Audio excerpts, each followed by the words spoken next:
What were those Muppets that did that? I think they were called Bloop and Oop. I know exactly what you're talking about. They were my favorite Muppets. Hey there, everybody, and welcome to the Android Central Podcast. It is episode number 206 for Friday, October 10th, 2014. And if my hair, for those of you watching on video, looks like it just got off 2 airplanes and has been up since 4:30 a.m., it's because it is and has been. And if I fall over in the middle of this, that'll be why. And if that happens, we shall turn to the likes of Jerry Hildenbrand to keep us going. Whose hair is this way after hours of styling? I think I saw Alex there. We got Alex Dobie as well. Hey, how's it going? And we brought Richard Devine back one more time. Richard, do you have a child yet? No, not yet. All right, I'm going to have to ask you that every week. Not for the audiences, just but for me, yeah. Just to make sure. No, I'll send you something. I'll send you something nice, and then you'll have to pay the import fees. Thank you very much. Thanks, Phil. Yeah, I am about 2 hours removed from being on an airplane coming back from New York. I was there all week, first for HTC and very briefly for Sony and Verizon, and now we are here. Alex and Richard have been off doing things this week as well. Where were you guys at? So we were in London last night for the Lenovo event where they showed a bunch of new yoga stuff, phones and, well, actually not phones, tablets and laptops. Yay! In an old abandoned Royal Mail sorting office. In an abandoned sorting office, yeah, with Ashton Kutcher live by satellite in a much nicer place with his wife and child. So, we'll get to that in a minute. Let's not start with that. Or should we start with that? Oh, we can start with that. Get out of the way. We started. We can finish. Okay. Before we start with that, I need to yell at Derek in the Q&A, who is trying to convince me that I've locked the camera on somebody, when in fact I have not. Yeah. How about that? I'm exhausted, and somehow I don't screw that up. Lesson for every week, Phil. Welcome to the show, everybody. So, okay. Lenovo in London. I've actually seen all these devices before. I got a sneak peek a few weeks ago, which was pretty cool. And there's quite a few of them, right? So we've got the Yoga 2, which is actually 4 devices, 2 Windows, 2 Android, and an 8 and 10-inch version of both. So an upgraded version of the last generation, more powerful Intel Atom chip. You've still got the kind of bar thing at the side. I'm not sure if Lenovo was actually the first manufacturer to do that. Sony had a tablet that was like that a long time ago. But the idea is you can hold it more easily. It's easier to grip that shape than it is to grip just a flat tablet. You also have a kickstand that flips out, and the kickstand now has a hole in it, so you can hook it on a wall or whatever if you're cooking or whatever, and just more ways that you can have this screen there to interact with. So Windows version of that, an Android version that the Windows version comes with Office 365, I think. The Android version is pretty much Android with a few customizations and tweaks, some interface stuff, but generally just an updated tablet from Lenovo with faster software, still big battery in that that hinge. They're talking about, I think, 18-hour battery life, which is pretty insane. So it's a giant notebook battery in there. It's not just like your pretty normal. much, yeah. And while it's easier to hold, it's still you still have to remember that it's packing quite a bit of weight, and it's all obviously because it's in that cylinder at the bottom. It's all on it's very bottom heavy, so it's quite an odd experience to actually hold one of these things. Well, it's an odd experience to use the kickstand that flips out as well, because there's some sharp edges on that metal. You could slice cheese with the damn thing. I would have liked to have seen those just kind of machined a little better than they were. That was one of the few parts of those tablets that kind of felt cheap to me. I don't know whether I'd say cheap, but just kind of not necessarily thought through much. And they went into a whole, they wanted to get the most out of the Ashton Kutcher connection with this, and they showed him doing, roundtables with people and talking design and what people actually use these things for, and which goes a step beyond your usual celebrity endorsement. But at the same time, that's one thing Ashton didn't think of, was the fact that sharp metal on this thing. So we know who to blame. Pretty much, yeah. He was not, by the way, in my secret meeting when I saw these things a little while ago. I feel cheated a little bit, but not really. It's okay. Okay, by the way, our event. Just fair warning, I've returned to my office after a week away, and there's work going on once again in the parking lot. I'm not kidding. So if something, I think there are people right outside my window doing something right now. So if you hear something weird, that's what that is. It's good that there's work going on somewhere in your office. Oh! I had to. You threw that out there. I had to. I walked right into that one. Man. Fine. So anyway, continue. So 4 tablets there of the 6. Actually, we had a Windows Ultrabook as well announced, which is the Yoga 3 Pro, I believe. Richard, is that How right? sexy is that little thing? It's incredibly nice. I'll reserve my own judgment because of the operating system, which I don't particularly like. But as a laptop, it's really, really nice. It's insanely thin. So thin. Tell me about the hinge. It's got this crazy... I don't even know how to describe it. It's almost like chainmail. They called it a watch strap hinge, and it really does look like that. We were asking Lenovo if how much of that is aesthetic, how much of that is functional, and it's mainly just functional. It's like that. I think the word they used was torsional rigidity, so you can have it hold. You can basically hold it at any position that the hinge would allow, from completely flat to completely closed. Anywhere in between is good.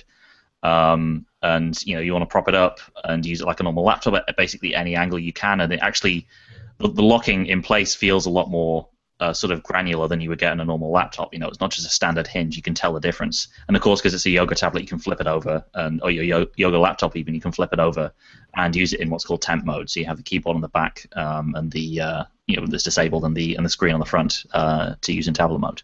It's pretty neat in that the crazy hinge helps keep everything so thin. And they're like, look, we didn't know if we could do it, and damn it, we did. So it's pretty cool. I mean, I don't know. I just got a new MacBook Pro. I almost don't want something that thin because I know battery life, and I don't know anything about Windows battery life. It's been so long since I used it. But if you're in the market for one, check this thing out. It's so thin, it's ridiculous. And if you can see the orange one as well, the orange is really hot. And Dan Marino's already bought one, so there's your seal of approval. I think I saw it just like gray. There was something about the chargers too. I'm trying to remember what. Chargers over USB, I believe. Oh, that was it. Yeah. Because the ports on the side are just straight up USB. I think that's how it works anyway. Yeah. Didn't get into too much detail on that. And finally, we have a device which is the Yoga 2 Tablet Pro or something like that. I think it was the 13-inch device. Yep. Essentially a larger version, same basic design as the 2 smaller ones. Running Android, even bigger sort of hinge down below, and even bigger battery in there to power it, as you'd expect. You got a QHD screen on this thing, so kind of crazy sharp as well. Intel Atom powering it again. A little bit of stuttering on the devices we played with yesterday. Don't know whether that's because the Atom's just kind of struggling to keep up with it, or whether it's just early software or whatever. We'll have to wait and see. But the big deal about this is you actually have a Pico projector down in this cylinder at the bottom of the device. So you can, I guess you kind of use it in conjunction with the stand, so you prop it up on a surface and tilt it towards whatever you want to project on. Yep. But they're saying use it up to like a 50-inch display or something. So here's. Did you get to see it in use? Yeah, they were working there, but obviously they were, we had tethered devices, so you couldn't really get the full feel for maybe projecting it onto a wall or whatever. But like a 6-inch projection. Yeah. Oh, is that all? Yeah. So they had like a screen set up, maybe 10, 12 feet away when I saw it, and I immediately thought, how much I would love to give this to my kids, as it's a big tablet. They could watch movies in their rooms on the wall like that. Like that would be cool. They could slice cheese with it. They can slice cheese with it. It's got a little speaker in the back, by the way, hidden under the JBL subwoofer. Yeah. Yes, yeah, they talked about that as well. I think the other two have that. They do. If I'm not mistaken, yeah. But then they got to the price, and I was like, I can't justify a $500 tablet and Pico projector for an 8-year-old. Like, that's just a bad idea. But I love the thought of it, though. Like, that would be, never mind business people. I get that business people are the ones that kind of go for this a little bit, so you can, have all your stuff together and do your projections. It was like, that would be cool for the kids. We'll see. We'll see. We'll see how I'm not good sure if anyone's really done Pico projectors right yet, or if there even is a right way to do it in a mobile device. I sure haven't seen any good ones. I mean, this is a bit better than that Samsung phone that had it built in. But, we'll have to see. I guess it's very, very targeted. I So it was kind of cool. I know it all sounds like some really neat stuff. I'm not going to lie. I like the idea of the Pico projector, and You all actually have me interested in a Windows laptop now. But I can't help but think Lenovo has been trying for year after year after year, is making 36 devices that has even somebody who works at Android Central like me confused as hell the right way to go about it. No, I don't know. Is it any different? It depends if you how you look at it. I think because when you sort of take a step back, it's kind of one tablet. Ignoring the Pro, the other ones, it's one tablet, but you get it either with Android or Windows, and you get it in a smaller one or a bigger one. How that's going to come across in a store, don't quite know. Maybe in a store it'll actually be better if I can see it's one tablet with 4 different options. Because it is literally like the same internals, same display, same everything. It's just one's Android, one's Windows. So I think that'll be easier for people to wrap their head around than us throwing out a bunch of different SKUs and everything different about them. Just makes it sound so confusing. Yeah, and it was difficult for us yesterday just keeping the names of the things straight Yeah. when talking about and writing about it. So yeah, it can be a bit confusing when you have one tablet that's basically 4 tablets. Because I'm a huge ThinkPad fan. Lenovo makes some incredible electronic devices, and I'd like to see some incredible Android electronic devices come from them. We did have a little sort of tiny half update on the Motorola situation yesterday. They were saying that they mentioned it in context of their other acquisitions. Obviously, it hasn't finished yet. It's not completed. They were saying, reiterating that they expected to complete by the end of the year, and I think the exact phrasing that was used was any day now. Cool. Get it done and go forward with it. Yep. So that's Lenovo. Is that Lenovo? Is that all of Lenovo? pretty much. That is all of Lenovo. Oh, there's that. I was looking for this card.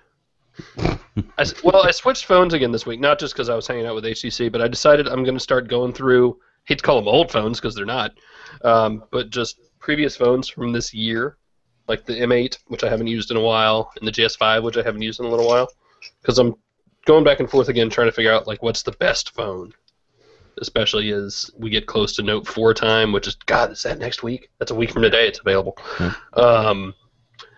And I don't know. So I'm back in I switched back to the M8 late last night and used it all the way home today. Alex and Phil, have the updates on the S5 fixed the gallery? Or if you... Gallery, actually no, and it's probably worth mentioning.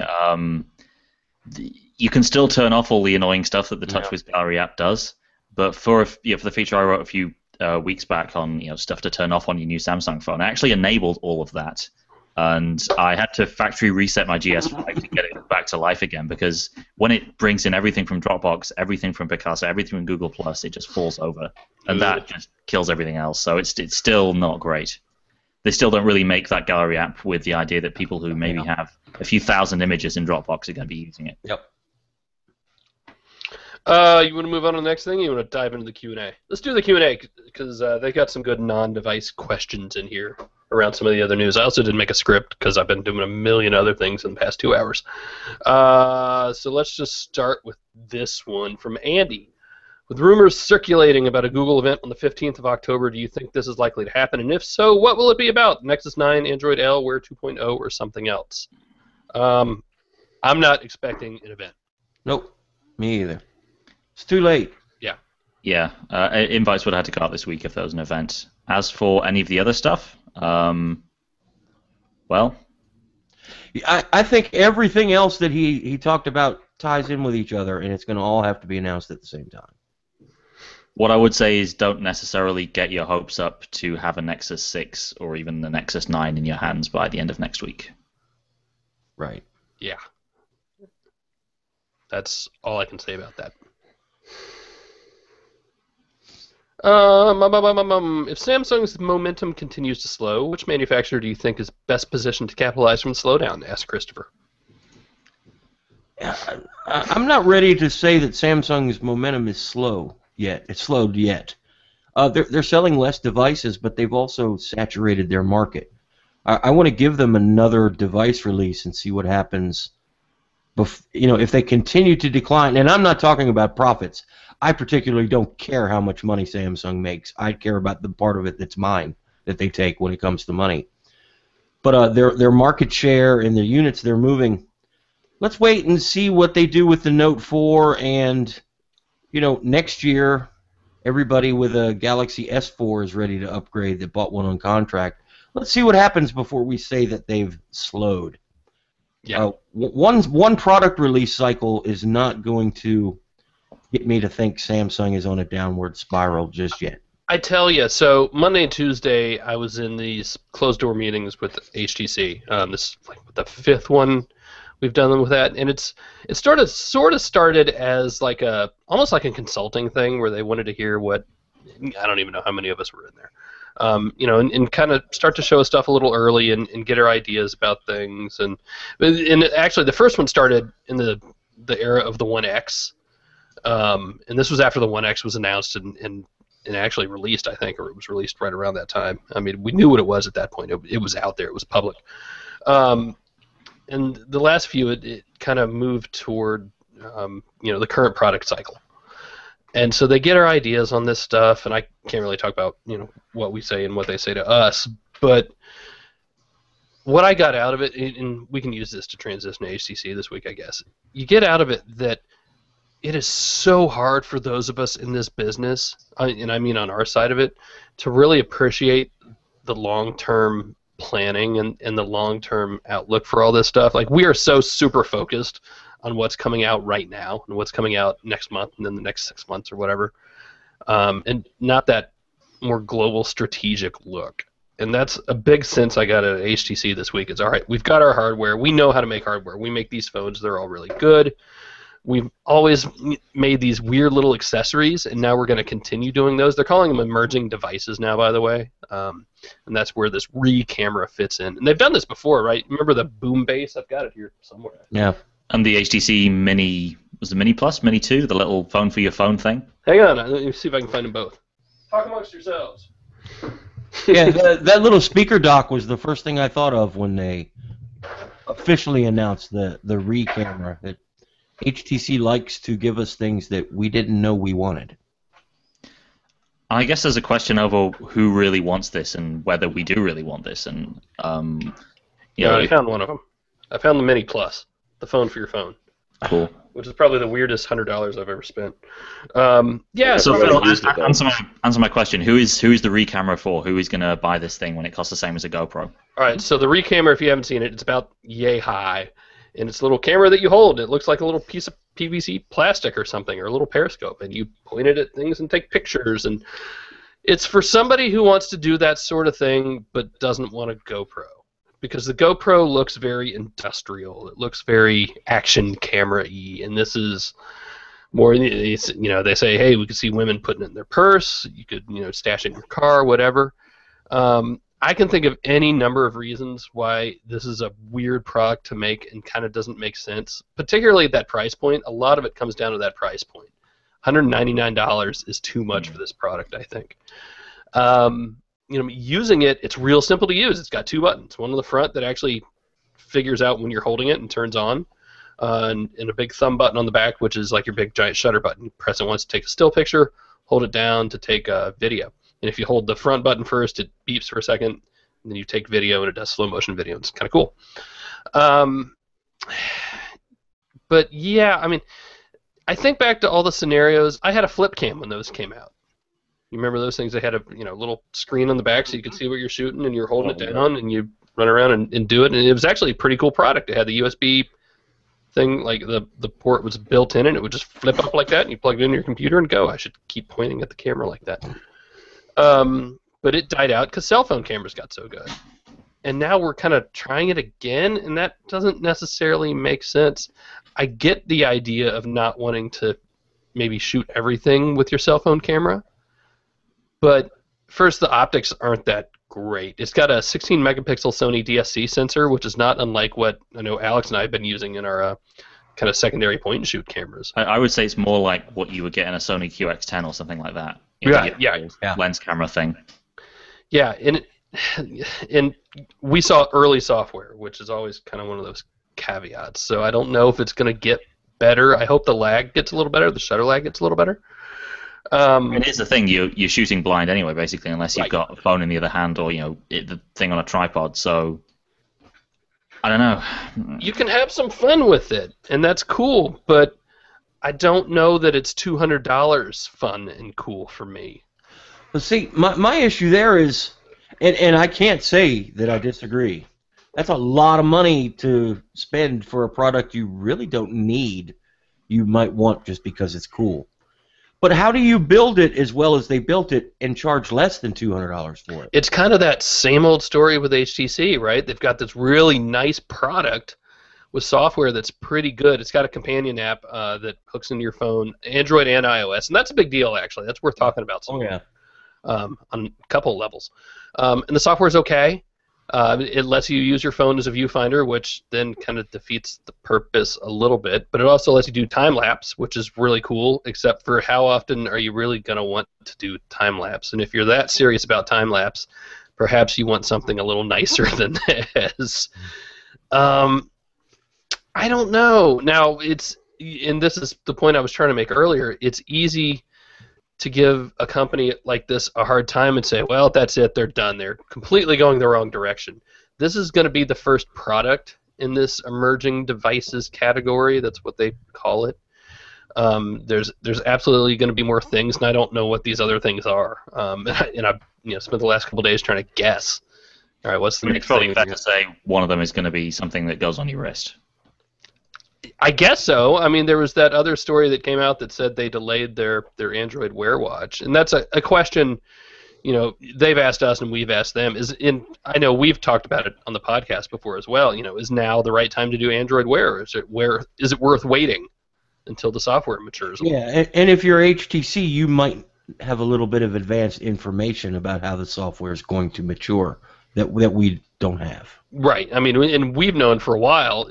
Really from early in the summer that what we initially got was going to be pretty initial, and we were going to get an Android L update to all this, and in fact new features should be coming really soon, like next week. What is it, the Sony, what's it called, what's the Sony watch? Smartwatch 3. Smartwatch 3. So that'll be one of the first ones designed specifically for this new software, right? So I mean, as a company, I get that they're doing something else. They've really got these, I'm calling it a triangle. You've got hardware, software, and these emerging devices. So are they going the wrong direction? I don't think so. I think that's actually a really smart way to go. Will it work?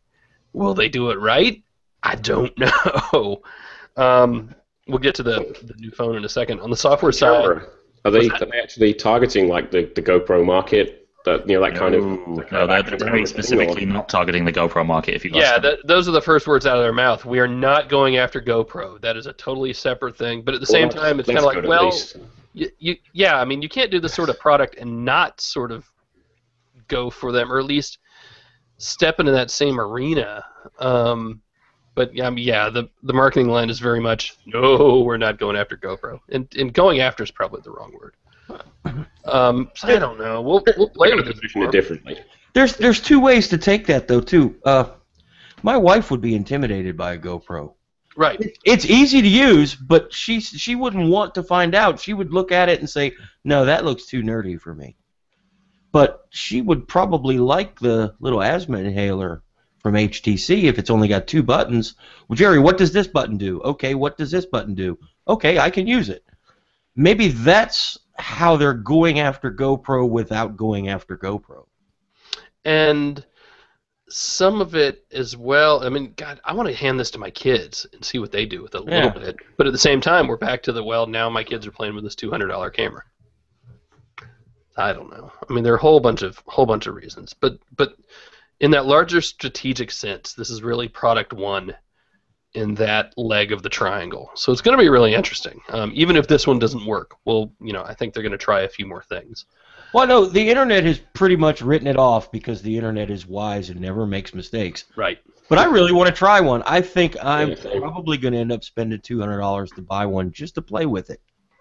It's got me that intrigued, so they did something right for me anyway. Yeah. I tell you what, let's do this. Let's take a quick break, and when we come back, we will talk about the brand new HTC Desire Eye.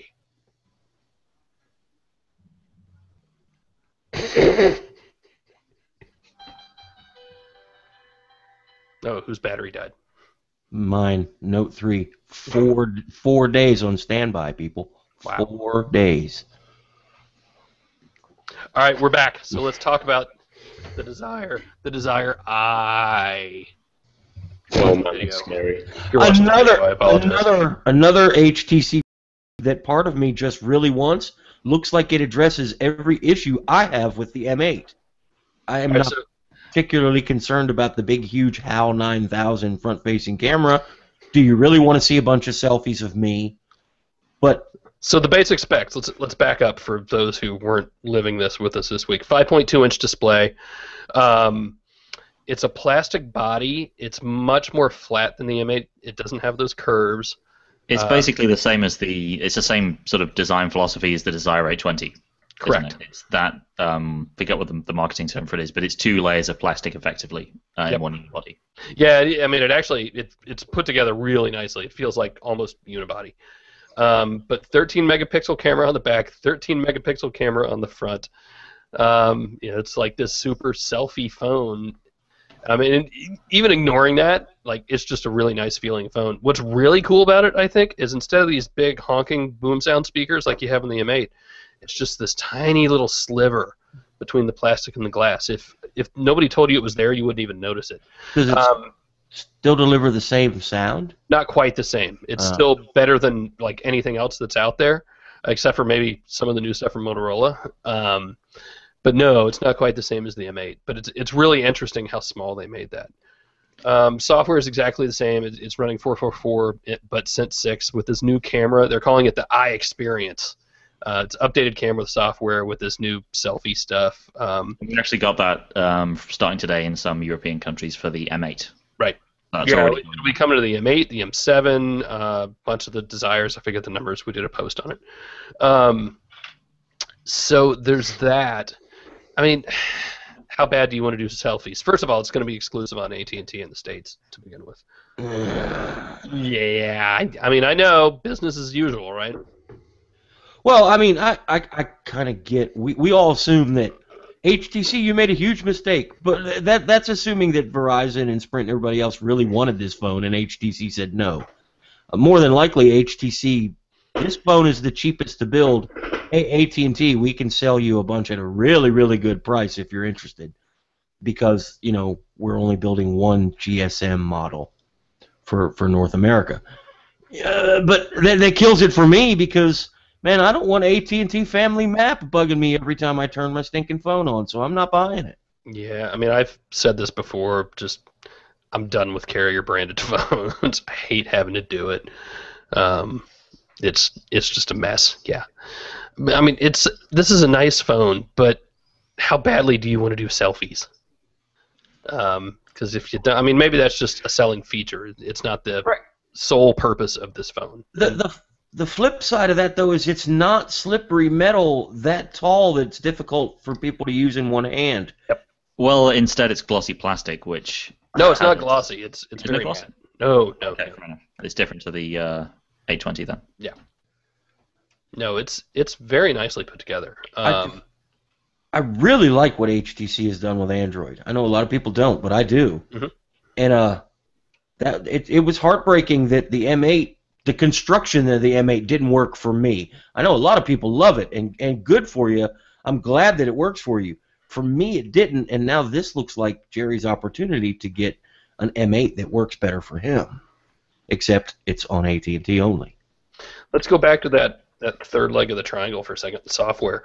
So you've got this updated camera app, and that's cool. It's also got this new face tracking stuff in there as part of the I Experience, and that will be coming to the other phones as well.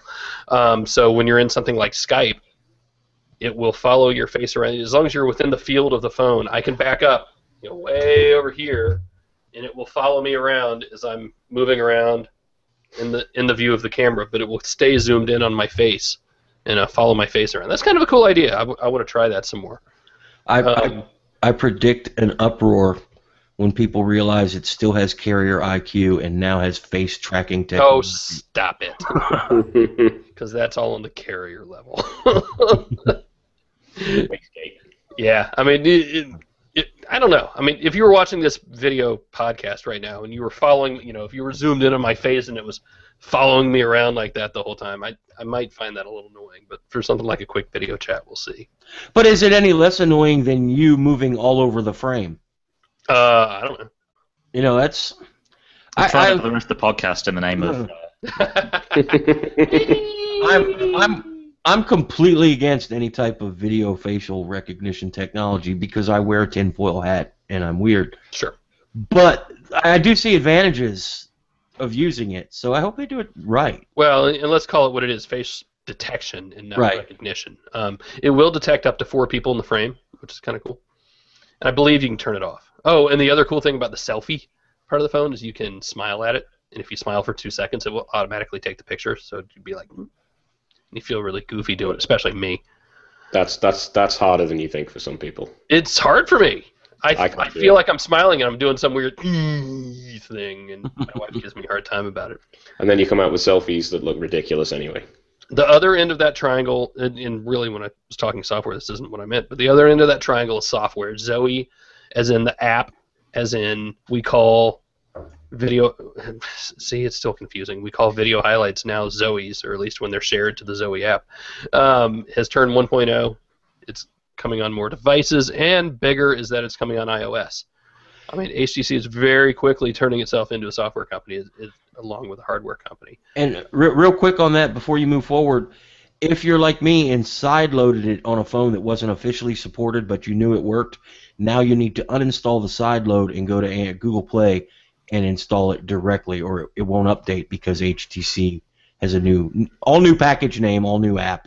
You won't be able to get an update. Yep. I couldn't. So the question is, are they going to be able to get people to use it? And they're going to have some marketing pushes around all this. There are going to be some branding things, but a big part of this is being able to share it more. So you can make, you can make things in Zoe and share it out to Instagram or share it out to Twitter. So it's going to be tricky. It's going to be interesting to see if they get anybody to pick this up more.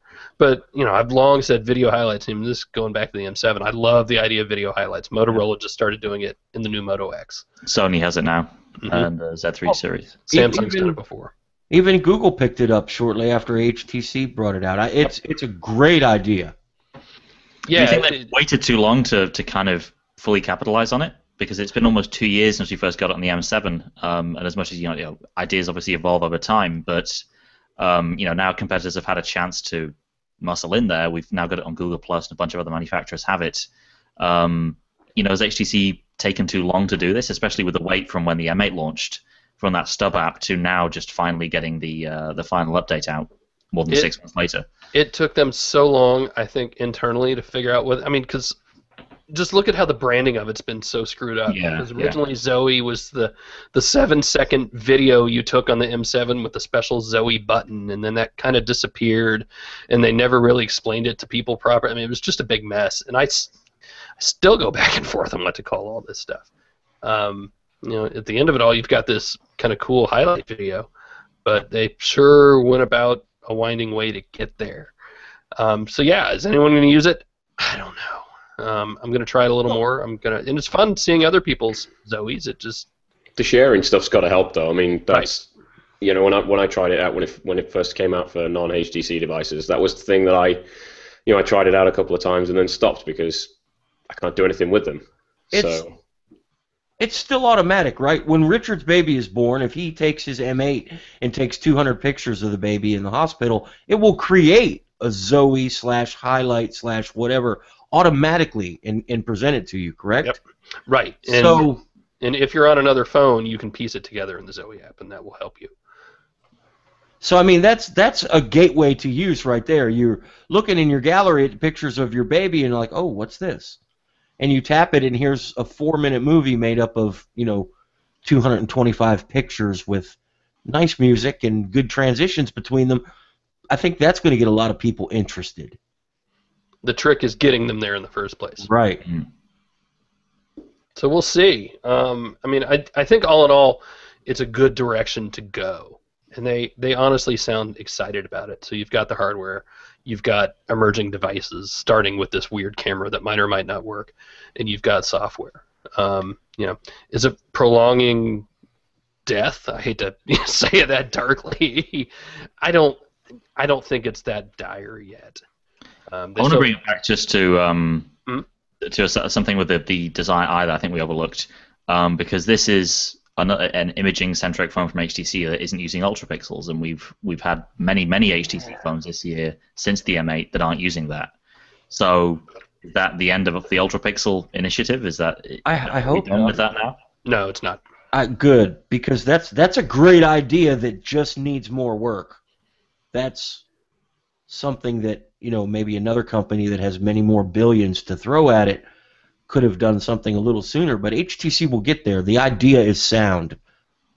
Yeah, I mean, all ultrapixel is just this sensor with really large pixel set, not really large, but large pixels on it, right? And the question is, how big a total resolution can you do that and still have it be economical? Right. Both in a power sense and a cost sense. Correct. And it's obvious that 4 is not that number. They have to go bigger, and maybe right now with current tech you can't. But is just moving away from that and using a traditional smartphone sensor not kind of they're not shooting themselves in the foot by doing that? Doesn't that demonstrate they don't have confidence in ultrapixel right now? See, you read my mind, Alex. That's exactly where I'm going around. Yeah, no. I think that's one way of looking at it, but another is when you're piecing together a phone and you're coming out with the BOM. Some things make it and some don't, and just think of this as a different SKU. And what separates the M8 from everything else right now is ultrapixel. If everything has ultrapixel, it kind of ceases to be. Well, except for the M8i that is now available in China. Yeah, I don't know what the hell that is. I can say it was pretty clearly explained to me this week that we don't know what you're talking about. Well, you can buy it now in China, apparently, so there you go. We don't comment on rumors and speculation is a phrase that I hear a lot. So that was HTC, and that was Wednesday. That was Wednesday. So, Phil. Yes. You've had one in your hands. Yes. Somebody that really liked the M8, but it just was difficult for them to use and hold, is the Desire Eye the phone to look at?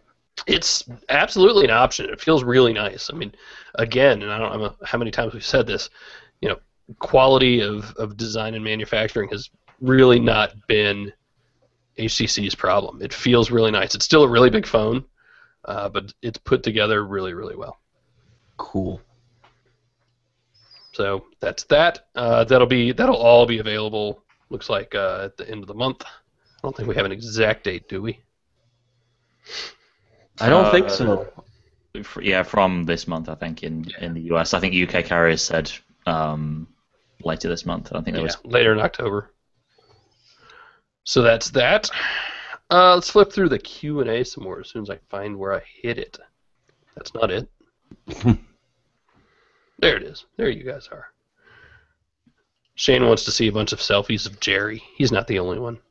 I will oblige. Next week, the AC Instagram is going to be Jerry selfie a day.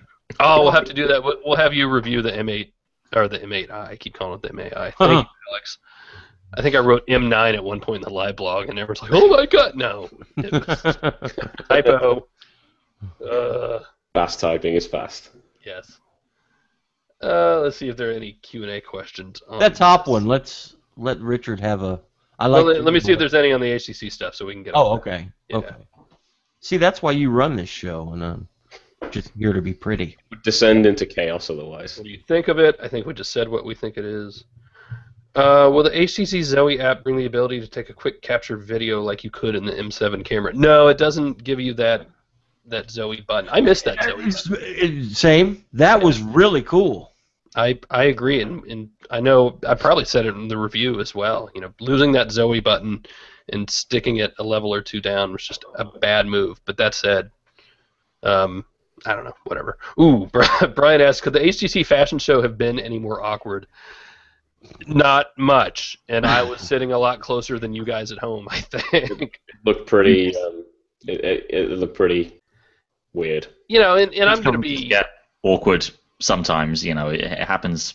You know, where you can kind of misjudge the tone of something. But yeah, it was a little bit weird. I'm going to be a little awkward at something like that anyway, because I'm just not used to it. I would be curious to see what David Lundblad, our head designer, his girlfriend's a model and does modeling stuff, and so he's around this all the time. I'd be curious to see what his take was on it. I don't watch enough fashion shows to comment on whether it was a good fashion show or a bad fashion show. I thought it was just kind of weird and yeah, I mean, that sort of thing always feels forced, because like, all right, there's a model carrying a product, but okay. I will one quick comment. Where were the men and where is the outrage? Because There were men. Oh, were there? Yeah, Okay. yeah. I need to shut up because I didn't pick any out instantly. Yeah, no. There were definitely dudes there. Okay. Yeah, I've never been crazy about that, and I thought it was an interesting move, especially given the atmosphere right now, and because there's simultaneously so much crap floating around that needs to be fixed, and everybody is super sensitive to it. Right. That's where I was heading. And Yeah. to be fair, I watched on a really choppy, crummy stream, so maybe I just didn't get to see them, and it's not my poor judgment. I mean, there was nothing there that like stood out to me as being overly bad. And, Okay. I mean, that said, even the Samsung GS4 event didn't bother me like it bothered some people. So I don't know. For me, it's just a weird thing. But that goes back to where they're positioning, specifically the Re camera, is more of this. Now, see, it's not a fashion thing. So again, I don't quite know where that fits. It's got more style to it than right. a lot of, well, like the GoPro, which is just a box. That And kind there of thing. was a lot of fashion press there too. There were a lot of prettier people there than are normally at events I go to. Even me having a beard. They needed to put you in some black and white sheer fabric and march you around with that beard. Nobody needs to see that. Omar wants to know, how do you get your beard to look so awesome? I don't know. I just kind of sit here. I thought it was sacrificing chickens. Is that what you do, Jerry, to get yours looking so good? No, I just eat. Well, yeah, I sacrifice them into my frying pan. Beard oil from the Bearded Bastard. I can say that on a podcast, right? It's the name of a company. So we'll plug them since I'm paying for it, I guess. Whatever. Yes, I tried the Re camera. How usable is it without the viewfinder, and how useful is the viewfinder on the phone? I wouldn't want to hold something like this. That to me, that makes no sense. But otherwise, it's pretty. It's got a wide angle to it, so it's pretty forgiving. But it is a little weird. You don't quite know what you're getting all the time. Yeah, when they showed the specs with that wide field of view, chances are if you have it in front of your face, you know exactly what the camera's seeing because it's the same thing you're seeing. Yeah, I mean, go watch, really for, I think there are like 20 of us there who got to play with this thing. Go watch sample video from us all. Nicole Scott from Mobile Geeks did a really good video. Go watch her video. Yeah. I mean, go watch mine. Go watch other people's and see what you think. Some of that video was impressive, and I'm not going to name any names. I think it's... You can name names. Well, yours was good. Nicole's was great. Mm-hmm. She's really good at video, and that helped. Some not so impressive, and I wonder if it's, maybe the camera does better under some conditions. It was kind of hit and miss, and again, pre-release software. Right. Can't stress that enough. So we'll obviously play some more with this once we get one or two. Because I do want to let my kids play with this, I think. Yeah, do it, man. Yeah. You spend that mountain of Samsung money you Stop it. Taking advantage of me being exhausted. Yeah, I am. Do you want to talk about Sony yet? Or let's take another break and then we'll talk some more. How about that? That's what we will do. Oh man, stop doing that. It doesn't work now. It's unrelated. Can't do it anymore. You can do it, it's just freaky. Ultra freaky this time.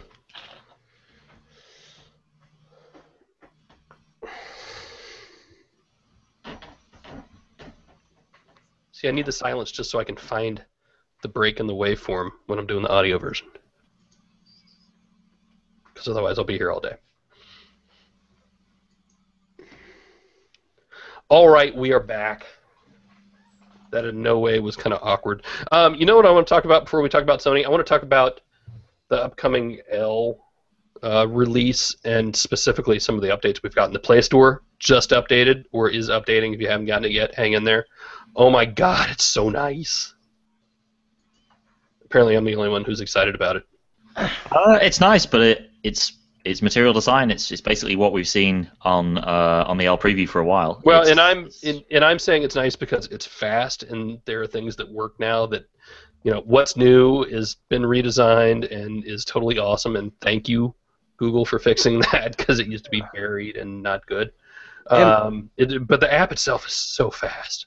Am I the only one that looks at it and says, well, great, another app from Google that looks different from every other app from Google? No, you're not. Google. Yep. It's going to be like that probably for the next couple of weeks, I think. Yeah, I think when new Google apps get rolled out, and eventually it will kind of settle into something more consistent, which was what they were talking about at I/O. They want to be more internally consistent with the apps they put out for Android. I would imagine that even Google Plus, for as materially as it is right now, will probably get another pretty major redesign as we go. I hope so, because I agree. Mm-hmm. These things need to look more similar than they do. And Alex reads minds because that's exactly where I was going. They stand up on stage and tell us this is going to be a unified look and feel, and we're not seeing it yet. Which app is going to be the one all the others look like? We should have a contest. And they did, you know, they absolutely said, look, we've done a bad job of that, and we have to do better. They absolutely said that at Google I/O. No, I like the new Play Store app. I think it's super fast. I'm impressed with the speed. You are correct. Mm-hmm. And that really stands out. And I wonder if that's also some back-end improvements because the content you're seeing is all, you know, online. So I wonder if there's more than just the interface that got fixed. Yeah. But they fixed something. It's much better. It's kind of nice that the Play Store is actually going to look like a Google app now rather than... Because it's always looked different to everything else, regardless of how different everything else looked to the other Google apps. The Play Store was always something else entirely. So yeah, just had a picture in my head of the old gingerbread green. Google. Oh man, that was awesome. I'm not missing good old days. Let's see. Does the recent Play Store? I'm going to try to say his name. Ayodele, maybe? Curious which one's right, or if any of that's right. Does the recent Play Store mean that Android L is being released on October 31st because it's version 5031? No. I don't think so at all. There'll be a complete overhaul, whether it's the finished material design look and feel or not. There's a complete overhaul of all your Google apps that's coming with Android L, and most of them will go back down to KitKat and Jelly Bean, I'm sure. So that's something I want to get into as well, because something not many people have thought about just yet is the fact we have a bunch of redesigned Google apps that just look better in general and are more materially gonna make having L less of a big deal, because if you get an Android phone, it just has all these apps anyway. Well, but remember that a big part of material design are some transitions and a lot of API stuff that we don't have yet. If you've seen the developer preview, I think you've seen part of it, but for the rest of it, I haven't used the developer preview in a while. But even as we get material design on these Google apps now, we're still not seeing the whole picture yet. So it's a pretty good amount that they can do on KitKat, though. You know, you look at the animations of that, Play Store, Google Plus, some of the other apps. They're doing a decent job of getting it up and running on KitKat. It's going to be very interesting. You know, we've seen a prototype build. I'll use that word of Android L on the Galaxy S5. If Samsung follows their history and doesn't update TouchWiz on the S5 to a newer version, you know, how is all this material design going to look with the way TouchWiz looks right now on the S5 compared to the S6, which we assume will have an entirely new version that looks more material design-ish? That's going to be an issue, I think. And not just for Samsung. I just use them as an example. I don't know. I mean, we've seen the prototype build you're talking about looks. It's not quite as material design as what's in the L preview, but it's a step away from the TouchWiz experience that you have right now. It's different. It looks different enough, and there are similarities there that you can draw between Material Design and what they've done with it. They've clearly made an effort, and not just slapped it on the same old touch on top of it. I'm just wondering though if that they're developing their next version of the software. Of course they are. Will they port that back to the S5 because we can see it's capable, but it's such a big change to the user. Do you even want to change the entire look and feel of your phone operating system? I still have a feeling that the Android L update for the S5 is going to still look like TouchWiz looks today, and it almost has to. I hope I'm wrong, but that's what I'm worrying about. But it's not the like the Android nerds that you have to worry about with something like Right. the S5. It's the millions and millions and millions of regular people who bought that phone who won't, who will get an update and be screaming that it looks different. I mean, remember when I did it with iOS 7? How many people there just went ballistic because, oh look, it all looks different now. And people get confused. We say that they don't like it because it looks different, but when it looks different and you don't live and breathe smartphones, you can easily get confused. Am I in the right app? Is it still doing what I think it's doing? I don't know what's going on anymore. Nothing looks the same. And you have to be very careful of that. I don't care. I'm excited. Well, so am I. That was Phil's excited face for anybody who's It was watching. my excited face. No, I mean it's a good point, but Well, probably not really, but I'm allowed to worry. oh, stop it! I've had this sitting up here for a minute. Andy asked, with the new Hangouts app for Chrome, are we finally starting to see some functionality being added to the hype? And what do you think is next? And how long do you think it might be until we get something comparable to the Play Store for Chrome? I don't think you'll get something comparable to the Play Store for Chrome. No. I think you'll get the Play Store for Chrome eventually when they have this runtime up and running. I'm pretty sure, yeah. I can see them revamping the Chrome Web Store now with an entire category for all the Android apps that are compatible and that they want to highlight, and it will look a lot like Google Play. There's no reason not to. Yep. Keep going back to it. That's the shortcut for them to better native apps to potentially a desktop ecosystem that might eventually compete with Mac and Windows. And that's what I've been saying for 6 months. If you're in the market for a new Chromebook, don't buy one without a touch screen. That's going to be very important when Android apps are ported over correctly. Do you think Andrew should have made the Pixel the best Chromebook in that post today? Dude, you and I know that the Pixel is the best Chromebook. That's why I didn't. That's why I kind of felt bad, like saying that. Like, look, this is a great Chromebook, but it's also $1,300. And that's it. For $1,300, I can't tell anybody to buy a Pixel. If you want to spend $1,300, buy a good Windows laptop or a MacBook that actually does more. These $400 Windows laptops that people say, well, they do more than a Chromebook. No, they don't. Try to run Office or Photoshop on one. It's a horrible experience. But if you're going to spend $1,300, you can get the Chrome browser and the Chrome platform and everything else from Apple or Microsoft. And I think that's a better buy than the Pixel. Although, that doesn't change the fact the Pixel is the best Chromebook, but it's not the one you can recommend as the best. Yeah, I agreed. But back to the Hangouts on Chrome thing. It looks super nice, but I use OS X and it doesn't work on there, and I'm sad.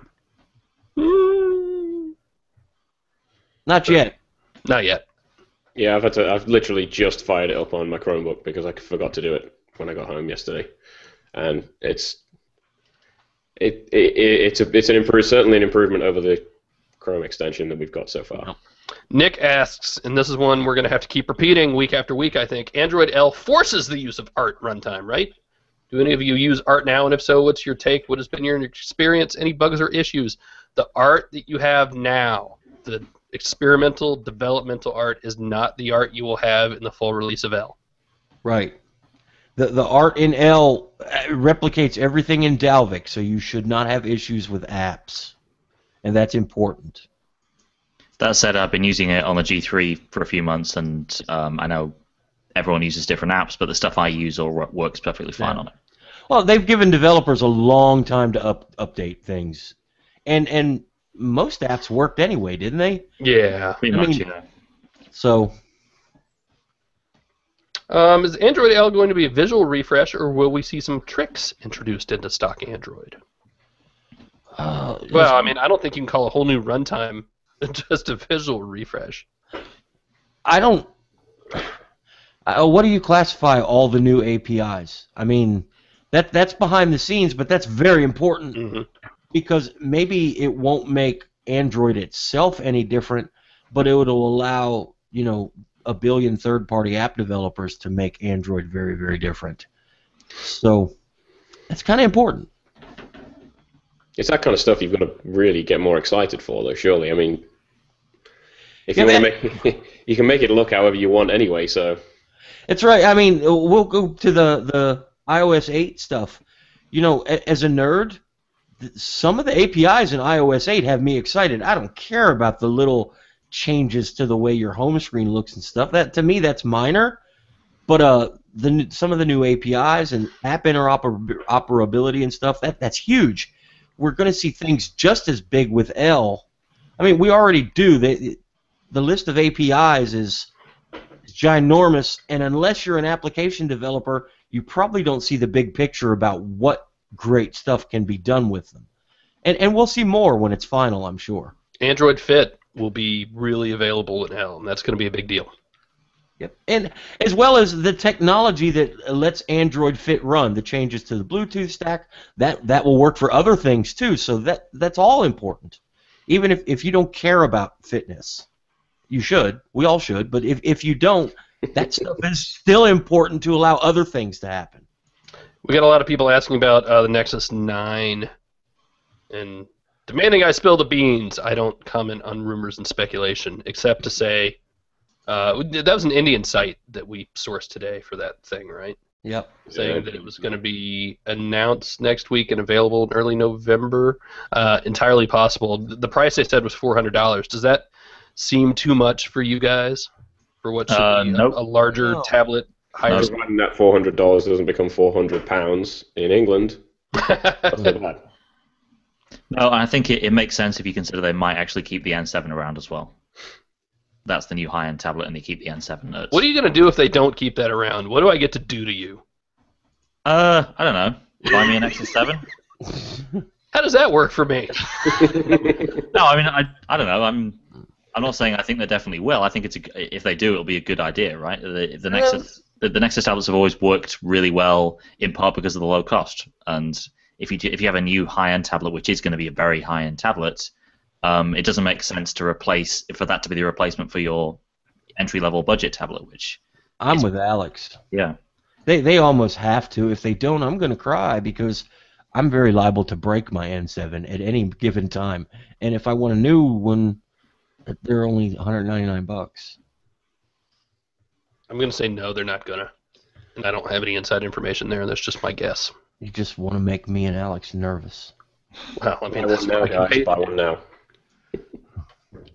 I'm excited. I'm ready for a new tablet. But $399, I want to actually hold one in my hands. If you pick up a new iPad Air, can you say, well, this isn't worth more than $199? Yeah, absolutely not. What if everything that we've been hearing is true and it's absolutely amazing? It feels amazing. It runs amazing. If all that's true, is $399 too much then? I'm not going to judge it before it comes out. I think we've been spoiled as well by the whole Nexus subsidy thing. Now, the Nexus 10 was $399. Nobody said the Nexus 10 was too expensive. Why is the Nexus 9 too expensive at the same price a year later when everything else has increased, or 2 years later? So I have to give it a shot. If it's what I think it is, no, $399 is not too expensive. I'm real curious to see how I react to having a larger tablet again. Yeah.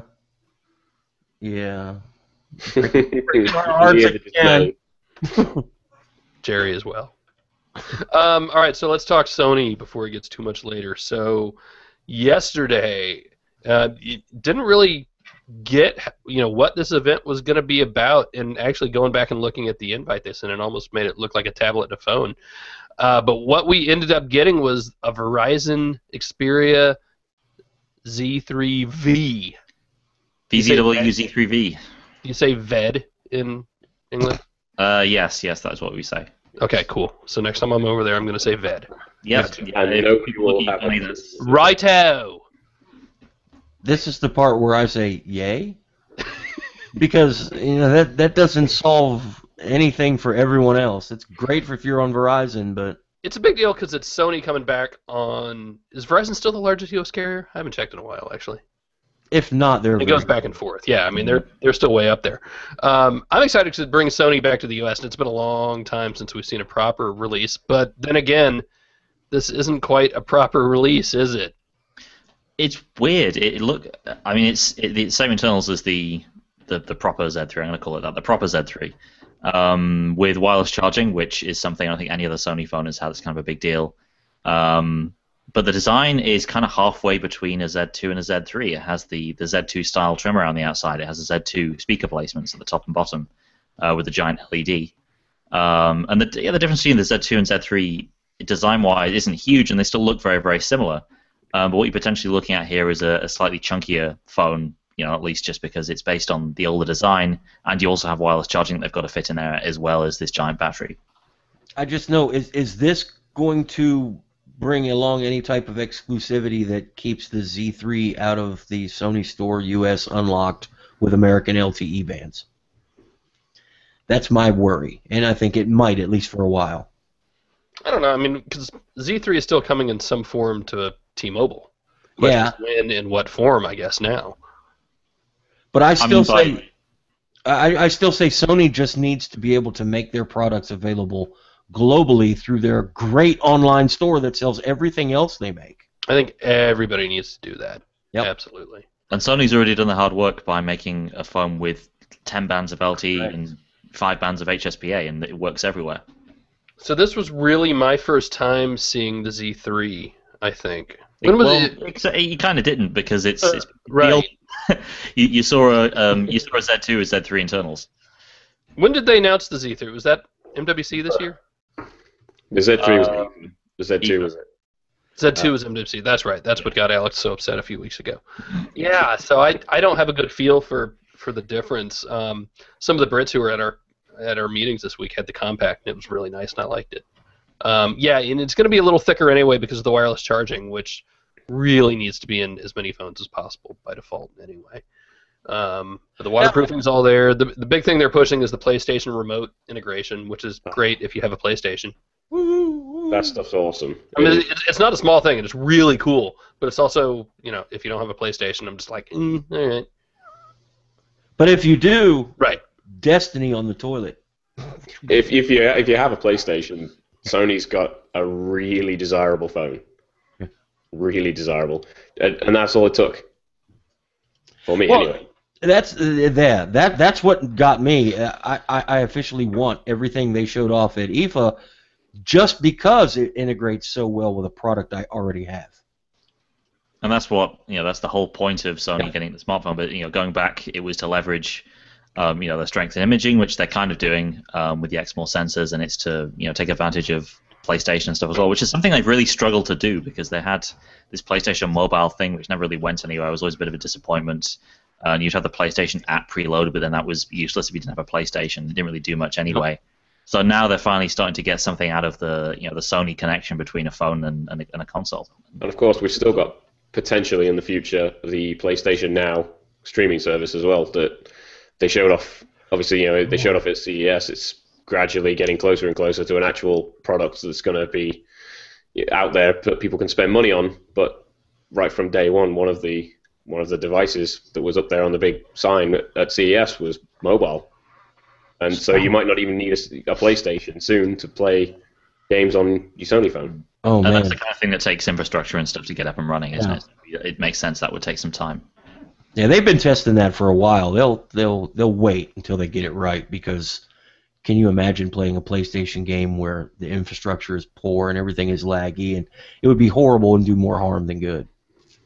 I would like to think this is just the first step in getting Sony back properly into the U.S. So I hope. I'm kind of withholding my disapproval of what we've ended up getting. God, I mean, not to harp on the logo thing again, but as much as I want to go out and buy this one, I know I'm not going to be able to turn around and take pictures of it right here because I'm not doing that. I'm not giving Verizon any more free pub that way. I'm just done with that. Nice big shiny glass back with a huge Verizon 4G LTE logo. That, it actually doesn't look horrible back there. The rest of the back looks like that doesn't bother me. It's just the one up front. Now, one quick question. I was curious yesterday. Do they still have the magnetic dock where it will use the two chargers that Sony sells? You don't have to plug your Xperia phone in anyway. You can buy a magnetic dock. It just sits in and it charges through pogo pins. Yeah, that's a very good question. I don't know. Because, granted, you can't buy third-party ones, but that's why the few Sony products I have here, I never really missed Qi charging because I don't have to plug it in anyway. I just drop it in the dock. That I don't know. We'll find out. That'll be available the 23rd for $200 on contract. So cool. Twitter's already picking up Destiny on the toilet. Thanks, Jerry. Yeah, show title right there. Well, I mean, it has to be, doesn't it? It was an example. Yeah. It doesn't have to be Destiny, and it doesn't have to be on the toilet. Well, it does now. Well, Jerry has spoken. On a nice day, I can sit outside on my porch and play something from the PlayStation instead of in my living room on the couch where there's no fresh air and sunshine. So, to me, it's important because I like to play PlayStation games. Leave me alone. I would probably play more console games, I think, if I had, one of these Z3 tablets or phones to supplement it with when I haven't got to take up the TV that my wife watches TV on. Right. You know the score. You know what it's like to tell the missus, can I play? And no, you can't. And I'm going to have kids' TV all over it, and then in the next couple of years, so it's going to start getting important. It's cute how you think you're going to have any time to have fun. Got to make time. Destiny on the toilet. There we go. It's all sorted.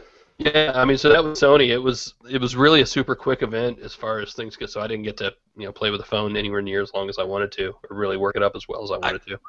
I wanted you to be like Darth Vader and grab one with the Force and say, when will the Z3 Compact be for sale unlocked in the U.S.? That is what I think a lot of people really wanted to know, and I'm not going to say Sony is dodging that question. They act like they don't even know that question exists. Well, yesterday was all about Verizon, so that question didn't exist yesterday. I'm going through the Q&A. Well, let's just start at the top, see if there's anything else here. Has anyone seen a prototype of the Asus Zen Watch in person? How does it look compared to the rest of the smartwatches? I have. It's really nice. The only one I haven't seen so far is the Moto 360. So I've seen pictures. But yeah. I am going to go on record and say that the Zen Watch will look nicer than the 360. I mean, I prefer the shape personally. There's just something about it because it's got a curved glass screen, so when you're wearing it, it goes around your arm a little bit better. It's not just this puck sort of sat on the top. But I mean, it's miles better looking than the original the original two, from Samsung and LG. As to whether or not I'd prefer it to the G Watch R, I like watches that look like the G Watch R, but I'm a little bit nervous about the actual size of that one because it is pretty chunky. For something that I would want to wear every day. So, I mean, the Zen Watch to me, I think it's probably going to be the one that I buy. The design's really good, and it's kind of a good compromise of bits of good bits of everything without being too big and it comes with anyone who heard the IFA podcast. They've put a lot of work into the watch strap as well, which it's a watch. It's absolutely something that shouldn't be forgotten about, and they've got this really nice tan leather watch strap that comes with it. So, just back on the Z3V does not have that magnetic port. Okay. So there's that. Yeah, I didn't remember seeing it because I remember seeing that in the Z2. Let's blaze through some of these other ones. Between some Knox integration, system-wide encryption, a new design language, and runtime, plus more, I'm sure, do you think Android L is a more important release than even Ice Cream Sandwich was? Well, I mean, you wouldn't have L without ICS, but I'm going to go with yes. Probably up there, isn't it? At Yeah. least I'll have to say it's as important. Ice Cream Sandwich was pretty doggone important to unify the code. But I think this is bigger than we think it is. Which Android phone has the best all-around camera experience at the moment? What are the shortfalls in major competitors? We'll answer the first part of that. I'm still going to go G3 is the one I'm doing the best with. I think all four of us will say the same thing, yeah. Yeah. That's been one of the things that's been interesting getting used to again as I switched back to the M8 yesterday. The G3 seems very good in all conditions. Maybe not the best in some areas, but it's very, very good under all conditions. Yeah. That's important. Do you guys think the reason Google is going the 5.9-inch route for the Nexus 6 is because it essentially is a dev phone and they want devs, including Google, to develop apps for larger screen phones? No. Okay. Says me. What do I know? I don't think that they need a 5.9-inch phone to develop apps because a correctly developed app should work on all screen sizes. So, Breaking news. We have kernel for KitKat Wear. I'm just reading my emails as they go. Yeah. Well, kernels are breaking news for 99% of us out there, guys. That's, I want to know why the kernel took this long to be released for Android Wear, but it's good that they did it. You always ask that. Will the Nexus 6... OMAP branch, isn't it? All right, well, these guys care about kernels. Yeah. Will the Nexus 6 and Nexus 9 have wireless charging? Asked Jason Lee. Especially the Nexus 6, as the Moto X does not have it. I'm going to guess no. What do I do here? I have an idea that no is the answer, at least on some of the early hardware that it was not there. Will the Nexus 6 and the Nexus 9 be announced next week, October 15th, yay or nay? I'm going to say announced, not available. It's my guess. I would agree. It's going to be frustrating, but whatever. I mean, who knows that maybe that wasn't necessarily the plan last year, because we know deadlines weren't necessarily... I know things change all the time. Yeah. Right. Yeah, and just, hesitate to guess anything. Galaxy Nexus updated GPU drivers allow KitKat ports to become more stable and possibly be able to run Android L port. Thoughts? If you want to run Android L on a Galaxy Nexus, you go right ahead. My thoughts are that's why using OMAP is important. They're open. They're much better than Samsung and Qualcomm at that sort of thing, and that allows things like this to happen. Go developers. Do you think the Nexus 6 will have that rumored rear fingerprint scanner? Good God, I hope not. No. I mean, look, I don't know. It's not necessarily a bad thing. I've been using it on the Mate 7 the last few days, and it works surprisingly well. When it works well, it's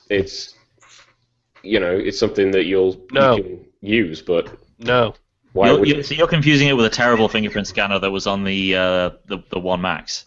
This one isn't. This one's just touch, not swipe. So you touch it and it works. Phil just doesn't want a fingerprint scanner. I do not. Christopher asks, anything new in Android Wear? Not today. Well, let's talk about it again next week. Hey, he asked that a couple times.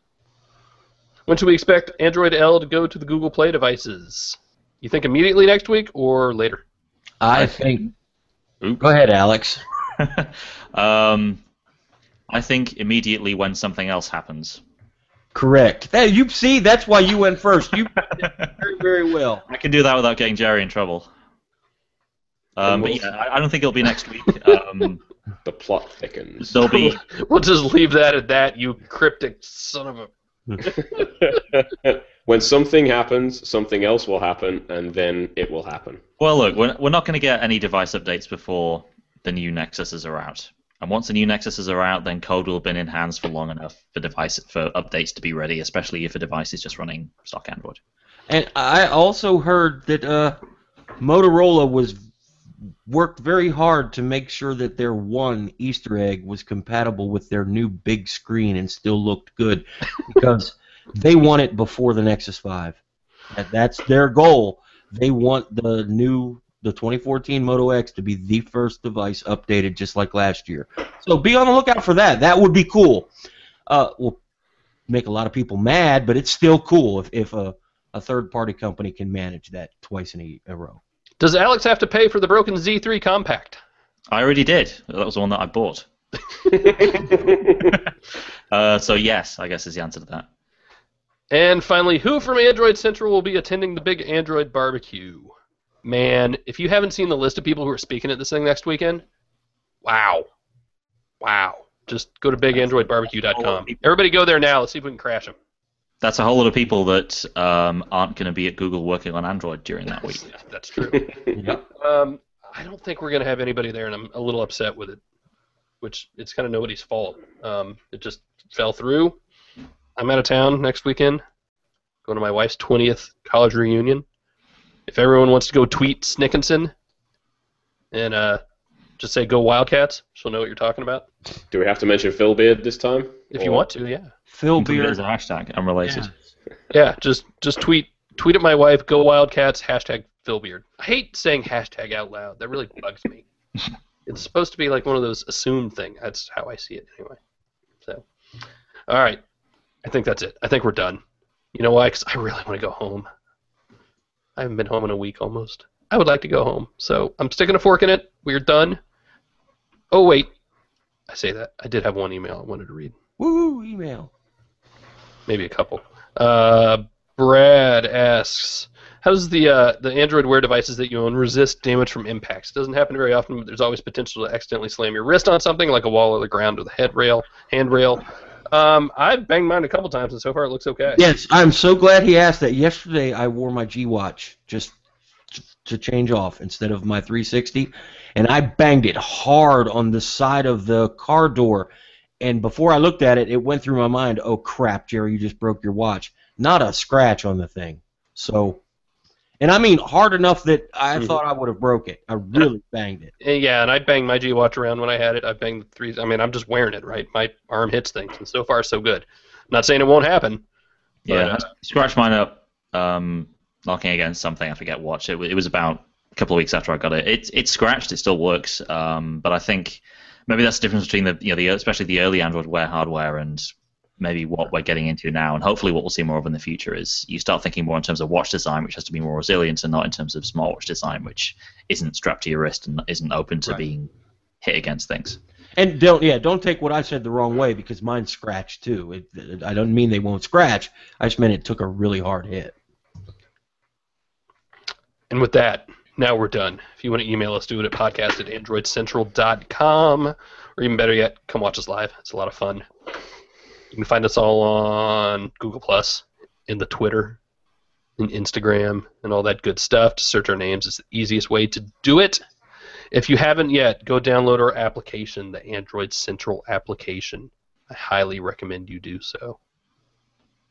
Because for every person who downloads our app, we will print another story. I make that solemn promise to you right here today. Richard's smiling. We're going to make Richard do them all. How many app downloads do we have? I'm not saying. We're in the 500,000 category. Okay, that's where I was thinking. Yes. I'm not writing that many posts. Not When we between now and baby arriving anyway. I wonder how many we have. when we hit 1 million, I'll shave. Okay. That is it. I think everybody listening live, thank you guys. Thank you everybody in the Q&A. I'm sorry we didn't get to all the questions. Although here's a really good one from Zach. Are you guys jackasses because you know things we don't and can't tell us because Google won't tell other things? What? Yes and no. Oh, yeah. I mean, Yes to the first part, no to everything else. We're jackasses, completely. Yep. yeah, I mean, there are things we can't say. Sorry, that's life. But it helps us do our job better. Right. That's the way it works. But, thank you for the question. I thank you, too. No, it's a good question. Sure it is. And, there are other people who can say, and it's not like that these rumors and news don't get out there. They just sometimes can't come from us. I am perfectly fine with not saying first on every blog post. Yeah. I've come to terms with that. Not a problem. Seems faster. Nobody will get that, but that was hilarious. Yes. All right. I think that's it. We will be back next week, probably with a whole bunch of stuff going on. So be sure to be here. Be sure. Phil's talking about the new iPads, by the way. I am talking about the new iPads. Damn, that's next week too, isn't it? Wow. Yep. It's going to be a real busy week. All right. We'll see everybody next week. Jerry, Alex, Richard, thank you guys. Toodles. Bye-bye. See you later.